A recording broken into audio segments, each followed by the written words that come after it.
اے اللہ تو نے کہا تھا کہ جو میری کشتی پہ آئے گا وہی ایمان والا ہوگا، میرا بیٹا تو ایمان بھی نہیں لایا، میرا بیٹا تو ڈوب گیا۔ اے اللہ تو نے وعدہ کیا تھا تو میری فیملی کو بچائے گا، میری فیملی تو نہیں بچ پائی، میرا بیٹا تو نہیں بچ پایا۔ آج ہمارے یہاں بعض لوگ اپنے شجرے پر بڑا ناز کرتے ہیں، ہم تو جناب فلاں ہیں، ہم تو سید ہیں،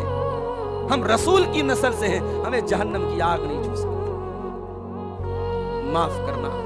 آپ رسول کے خاندان سے، تب بھی اللہ کے ہاں یہ دیکھا جائے گا کہ آپ کا ایمان کیسا تھا، آپ کا عقیدہ کیسا تھا۔ اگر ایمان اور عقیدے کے ساتھ کوئی رسول کی خاندان سے، تو بے شک اس کے لیے یہ عزت کی بات ہو سکتی ہے کہ وہ اولاد رسول میں سے، لیکن ایمان نہیں ہے اور عقیدہ نہیں ہے، عمل نہیں ہے، تو صرف یہ ٹائٹل کہ صاحب ہم سید ہیں، اللہ کے اس ٹائٹل کی کوئی حیثیت نہیں۔ اللہ کے پیارے نبی فرماتے ہیں من بطأ بہ عملہ لم یسرع بہ نسبہ، جس کا عمل اس کو پیچھے کر دے، اس کا نسب، اس کا خاندان اس کو آگے نہیں کر سکتا۔